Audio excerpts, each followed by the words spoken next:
안녕하십니까. 유정걸 선생님입니다. 의문을 열다에서 생기부 디자인 특강과 관련된 문의들, 저희가 학생과 부모님들에게 생기부 디자인 특강을 공진했는데 이 강의의 성격에 대해서 잘 모르겠다라고 하시는 분들이 계셨어요. 오늘도 우리 하재욱 선생님과 함께 질문하고 답하는 형식으로 저희 의문을 열다의 또 하나의 시그니처인 생기부 디자인 특강에 관련된 안내를 영상으로 보내드리겠습니다. 네, 그럼 먼저 생기부 디자인 특강이라는 수업을 우리 아이들이 왜 들어야 할지, 왜 필요한지에 대한 필요성에 대해서 좀 말씀해 주시면. 그러니까 좋은 대학을 가기 위해서, 그리고 또 좋은 고등학교를 가기 위해서 당연히 우리 학생들과 부모님들이 갖추어야 할 요건이라고 생각하시는 것이 뭐죠? 성적이잖아요. 그런데 사실은 주요 대학의 전형 중에 성적만 가지고는 경쟁이 안 되는 전형이 있습니다. 그리고 또 어떤 특정한 대학들, 우리가 말하지 않아도 뭐 의과대학이라든가 뭐 서울대 연고대는 성적만 보지 않는 경우들도 있고요. 그 다음에 어머님들이 보내시고 싶어하는 자사고나 특목고의 원서를 내는 친구들은 거의 모두가 이제 고교 성취도의 경우는 합격하든 불합격하든 성적이 편차가 없는 경우들도 있죠.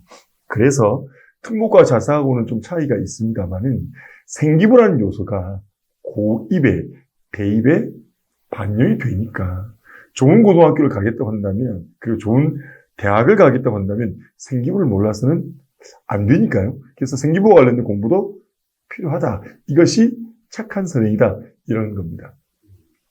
그러면 방금 생기부에 대한 말씀을 해주셨는데, 네.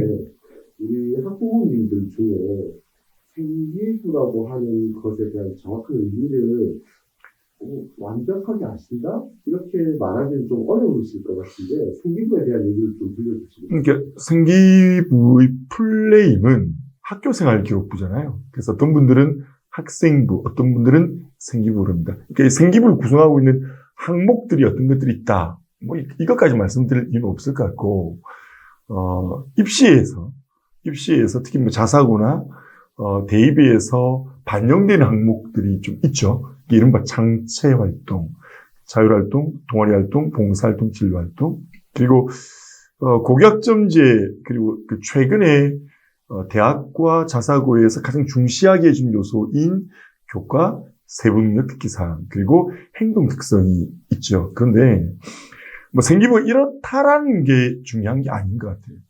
생기부가 어떤 식으로 구성되어 있다, 생기부의 어떤 내용을 평가한다는 사실은 알아야 되는데, 문제는 그러니까 생기부가 뭐라고 표현해야 될까요? 자신들의, 그러니까 아이들이 중간고사, 기말고사 치고 나면 성적에 대한 확인을 성적표로 확인하지 않습니까? 근데 학교생활 전반에 대한 기록이 되어 있는 이 학생부, 생기부를 처음 보는 시기 언제일까요? 지금 이게 생기부 디자인 특강을 개설하는 첫 번째 목적이에요. 아이들이, 중1 학생들이 자신의 생기부 또는 학생부를 볼까요?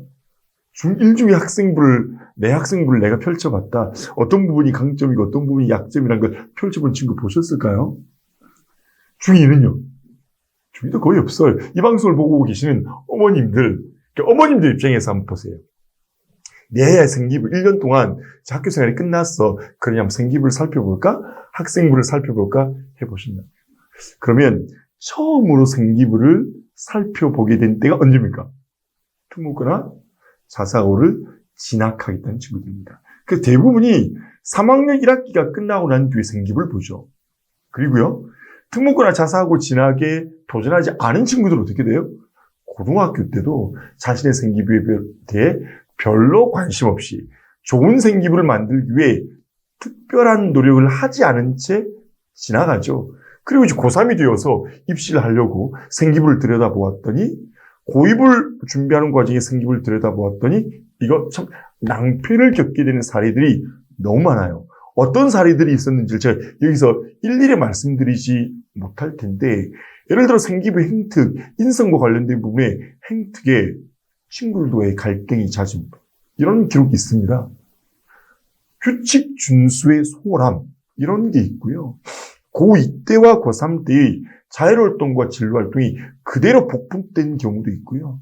세특이 학생이 자기활동 보고서, 자기평가 보고서에 제출한 내용을 그대로 복붙을 해주는 바람에 선생님 평가자인 선생님의 입장에서 소술되지 않고 학생의 입장에서 소술된 경우도 제가 봤습니다. 이런 경우는 결코 고입이나 대입에서 성공할 수 없으므로 생기부 디자인 특강은 내 생기부 미리 좀 살펴보자. 더불어서 내 생기부가 문제가 있다고 한다면 다음 학년에는 어떤 보완을 해야 될까 이거고요. 궁극적으로는 학교 활동이 다 끝나고 난 뒤에 내 생기부가 어떻게 적혀있는지를 보는 것이 아니라 내가 원하는 고교, 내가 원하는 대학에 가기 위해서는 이런 생기부를 한번 만들어보자. 이 생기부 디자인하자. 뭐 이런 것이 되겠습니다. 그러면 지금 수업 이름이 네. 생기부 디자인 특강이라고 되어 있는데 네.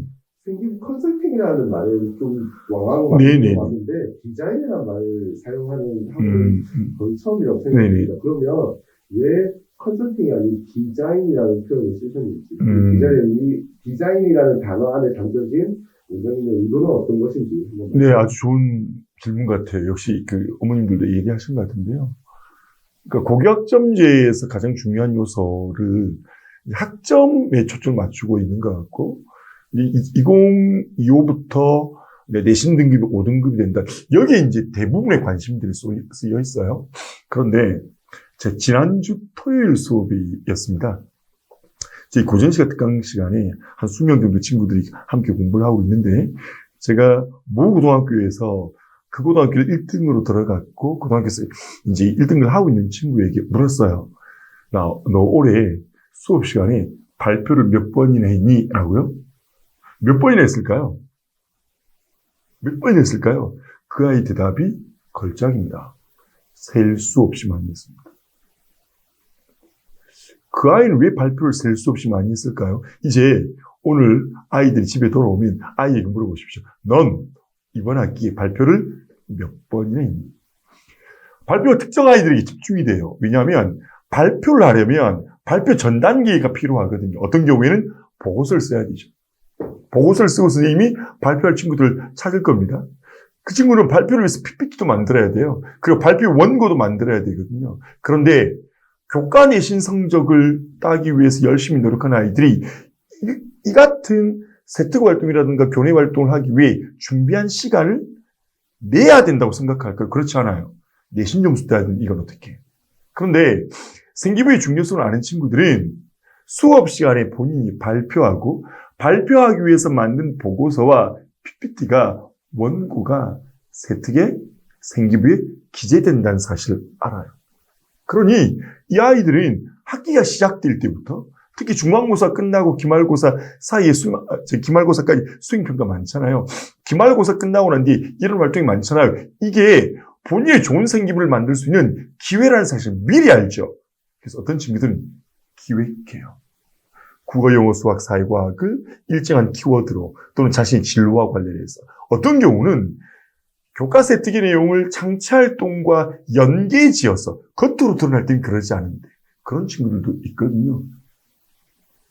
반면에 수업 시간에 이러한 활동들이 어떻게 쓰이는지를 모르기 때문에 그저 내신 등급만 열심히 따는데 초점을 맞추고 보고서 한 장 쓰지 못하는 좋은 보고서를 쓰는 방법을 무엇인지 몰라서 보고서 한 장도 쓰지 못하고 발표할 기회도 얻지 못하고 질문도 하지 않는 그런 아이들이 있거든요. 당연히 자율활동, 동아리활동, 진로활동도 그렇습니다. 그러니 좀 알자. 내 생기부가 어떻게 구성되는지 좀 알고 고등학교가 내가 가고 싶은 고등학교가 내가 가고 싶은 대학이 원하는 생기부를 한번 만들어보자. 그러려면 기존의 컨설팅처럼 생기부를 기재할 때쯤 되면 기재와 관련해서 혹은 고입이나 대입 때 평가위에서 사후 판단, 사후 평가가 아니라 사전에 기획하고 기획한 대로 실행해서 우리가 원하는 생기부를 만들어보자. 그런 의미에서 생기부 디자인입니다. 그러면 디자인을 하고 들어가는 친구와 디자인이 없이 바로 즉흥적으로 하는 친구들의 생기부의 퀄리티 차이는 같은데, 네. 그럼 우리 중학생들이 네. 이 강의를 통해서 중학교 생기부로 과연 만들 수 있게 되는 건가요? 그렇죠. 그러니까 우선 아까 이전에 말씀드렸던 것처럼, 예를 들어서 이런 겁니다. 학교에 명사특강이 왔어요. 그리고 최근에 이제 많이 하는 생명 존중과 뭐 자살 방지는 창치 활동들이 있지 않습니까? 다양한 활동이 있어요. 뭐 예를 들어 개인정보 보호와 관련된 전체 교육이, 집체 교육 있잖아요. 대부분의 아이들 그 시간에 뭐 할까요? 자요. 그런데 이것들이 생기부의 창체 활동이 적힌 것임을 아는 친구들이 그 시간에 눈을 크게 뜨고 필기합니다. 그리고 자신이 배우고 느낀 점들을 정리하죠. 더 뛰어난 아이들은 질과 연결시켜서 재해석을 하고 재구성하거든요. 그런데 그게 끝나는 학기 말쯤에 선생님이 요청하잖아요. 교내에서 이루어지는 이 활동에 대한 자기 활동 보고서, 자기 평가 보고서를 써라. 그런데 준비되지 않은 아이들은 그런 활동을 했는지 모릅니다. 그런데 그런 활동을 했는지도 기억조차 나지 않는데 선생님이 어떻게 해요? 아침에 조리 시간에 들어와서 야, 점심시간까지네. 집에 가기 전까지네. 수업 시간에 제출해 그런다고요. 세특은 수업 시간에 제출하라고 그러거든요. 그런데 준비되지 않은 친구들은 어떤 활동을 했는지 기억하지도 못하는데 준비한 친구들은 딱 내놓는 거죠. 학교 선생님이 원하는 대로. 나아가서는 고교가 원하는 대로, 대학이 원하는 대로. 그래서 디자인 꼭 필요합니다. 그러면 의무연다 생긴 디자인 특강의 특징이 있으면 말씀해 주시고 조금 더 구체적인 수업에 대한 안내를 좀 부탁드립니다. 그러면 제가 수업 안내를 좀 하는 걸로 할게요. 사실은 이 생기부 디자인 특강은 수업을 어떻게 구성하느냐에 따라서 교과서만큼 구성이 되죠. 왜냐하면 지금 주요 대학에서는 내신평가도 정량평가에 그치지 않고 내신평가도 정성적 요소를 지금 반영하고 있잖아요. 여러분 주요 대학의 학생 선발, 수시에서 특히 학생부 종합전형에서 학업의 역량을 평가하는 요소에 보면 생기부가 얼마나 중요한지를 아실 겁니다. 제일 먼저 제가 이 생기부 디자인 특강의 순서를 어떻게 진행되는지 짧게 이야기해야 되겠죠. 이건 왜냐하면 저희 수업 컨텐츠와 관련된 이야기니까 제일 먼저는 학업 계획서를 쓰게 합니다. 고등학생들은 자신이 진학하고 싶은 대학의 학과의 전형별 합격 컷 같은 것들도 일일이 다 찾아보게 하고 내가 어느 정도의 교과 성적을 갖춰야 되는지를 점검하게 하죠. 그 다음에 대학별 인재상이나 교육과정, 교육 목표를 살펴봅니다. 자, 중요한 요소죠. 눈치 빠르신 분들은 이미 알아들으셨어요. 내가 가고 싶은 특목고나 자사고의 인재상이나 교육과정이나 교육 목표를 살펴봐요. 그 인재상과 교육 목표에 나와 있는 키워드와 관련된 교내 활동을 하는 겁니다. 그리고 내가 쓰게 되는 보고서라든가 발표를 그런 키워드와 관련되게 하는 거예요. 그럼 내 생기부가 그 키워드와 관련되게 쓰일 수 있도록 최선을 다해서 노력하는 겁니다. 그러면 중학생들은 고등학교 갈 때 자기소개서 꼭 써야 되잖아요. 대학교는 없어졌지만. 그럼 내 자기소개서에 내가 쓰고 싶은 그 키워드는 내가 가고 싶은 학교에서 뽑고 싶은 인재와 관련된 키워드들이죠. 근데 그게 이미 어디 있다고요? 생기부에 적혀있어요. 그래서 맨 첫 시간에는 대학별 인재상이나 교육과정 혹은 고교의 인재상이나 교육과정 교육 목표를 살펴보죠. 두 번째는 이제 그 다음에 진행되는 게 뭐냐면 특정한 고교나 특정한 대학에 합격한 자기소개서를 살펴봅니다. 아시다시피 그 자기소개서는 생기부 기반이죠.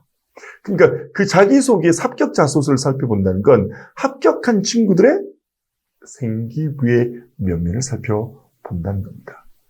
그래서 내가 앞서 학업계획서에서 설정한 인재상과 내가 가고 싶어하는 대학에 합격한 친구들의 자소서의 키워드를 살펴보죠.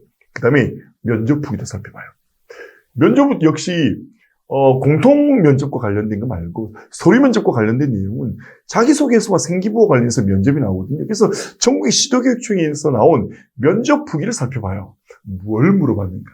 그리고 그걸 내 생기부에 적용해보죠. 내 자기소개서에 적용해보는 겁니다. 그래서 내 생기부의 장점, 단점은 무엇이고 보완해야 될 것은 무엇이고 강화해야 될 것은 무엇일까지를 살펴보는 게 1차시나 2차시예요. 그 다음에 나오는 세특 디자인, 동아리 활동 디자인, 자율활동 디자인, 행특 디자인이 있는데, 그러니까 이건 다 말씀 못 드리겠고요. 예를 들어, 좋습니다. 이건 공공우선을 위해 제가 이야기할게요. 세특 디자인을 어떻게 할 것이냐.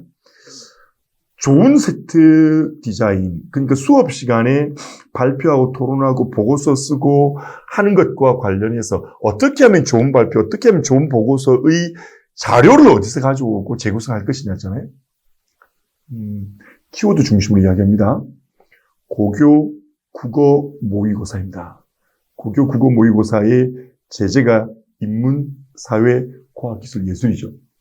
이게 좀 감이 잡히세요? 내가 인문대학, 그 대학이 인문계열의 대학을 가겠다고 한다면, 비문학의 인문 제재에서, 정말 생각합니다. 내가 자연과학대를 가겠다고 한다면, 비문학 독서 지문의 과학 지문에서, 공대를 가겠다고 한다면, 기술 지문에서, 기출 텍스트 활용할 수 있고요. 그 다음에, 이것도 정말 간단한데, 굉장히 좋은 소스가 돼요. 교과서 학습 활동을 보세요. 뒷말 생각할 겁니다. 방송에 다 말씀드리면 안 되지만. 교과서 학습 활동을 보면 수업 시간에 선생님이 마땅히 빠뜨리지 않고 학습 활동을 진행하는 요소가 있고 수업 시간 때문에 다 하지 못한 요소들이 있는데 단원이 끝나고 학습 활동에서 다음 단원으로 넘어가는 그 중간 과정에 있는 교과서 내용을 활용할 수 있습니다. 하나 더 탑시크릿 말씀드릴까요? 일반 학생들이나 학부모님들은 좀 접근하기 어려운 교수 지도안이라는 게 있어요. 선생님들이 수업을 어떻게 하겠다. 그러니까 이 교수 지도안이 학교 개별 선생님들이 하기도 하지만 출판사마다 교사용 자료로 학습지도 계획서, 교수 지도안이 있거든요. 그런데 그 교수 지도안은 특히 2015 이후 고교학점제가 시행되면서 교과서의 내용을 단순히 분석하는 것에서 벗어나서 제가 모두에 말씀드렸던 고교학점제답게 학습자의, 학생들의 참여가 가능하기 위한 활동들이 굉장히 많아요. 이것들을 아이들에게 안내해 줄 수도 있습니다. 이외에 동아리 활동, 자율활동, 진로활동, 행특 디자인도 아마 여러분들이 유튜브에서 보지 못했던 혹은 여태 시중에 나온 생기부와 관련된 도서와 관련해서는 보시지 못했던 내용들이 우리 생기부 디자인 특강에 담겨 있습니다. 다 말씀드리지 못하고 그래도 제가 상당히 중요한 키워드들을 말씀드렸습니다. 이 정도만 생기부 디자인 특강 강의 내용을 안내하는 걸로 하죠. 그러면 자세한 일정이라든지 예. 그런 것에 대해서 저희가 지금 방학 때 진행이 되고 있죠. 방학 때 오후 1시부터 해서 2시 50분에 진행이 되고요. 생기부 디자인 특강은 방학 때만 저희가 진행이 되고 다수의 학생들에게는 오픈하지 않을 생각입니다. 저희가 911-4567로 전화를 주셔서 상담을 해주시면 이미 지금 저희가 수용하려고 했던 인원의 한 60%, 70% 정도는 차 있는 거죠, 지금. 그렇죠? 예, 저희가 지금 이번에 10명으로 마감합니까? 그러면 지금 12명 마감. 그러면 지금 50% 60% 정도? 예. 그러니까, 조기 마감이 될 것 같아요. 뭐, 마감이 되지 않더라도 지금 이런 거리는 많은 학생들이 하는 것보다는 서로 발표하고 탐색하고 해야 되기 때문에 전화를 주셔서 안내를 좀 받으셨으면 좋겠습니다. 그리고 우리 그렇게 하는 걸로 하죠. 예. 그러면 마지막으로 학부모님들에게 이제 한 번 더 당부의 말씀. 예. 생기부 디자인 특강은 생기부에 대한 포괄적인 이해를 좀 하는 거고요. 이 생기부 디자인 특강을 강력한 도구로 쓰기 위한 구체적인 실행의 방법은 주제탐구 보고서랑도 연결되어서 제가 저희 학원에서 진행되는 주제탐구 보고서가 실제로 어떻게 진행되는지는 별도의 영상을 통해서 안내하도록 하겠습니다. 예. 여기서 마칠까요? 네. 예. 다음 영상에서 만나도록 하겠습니다. 고맙습니다.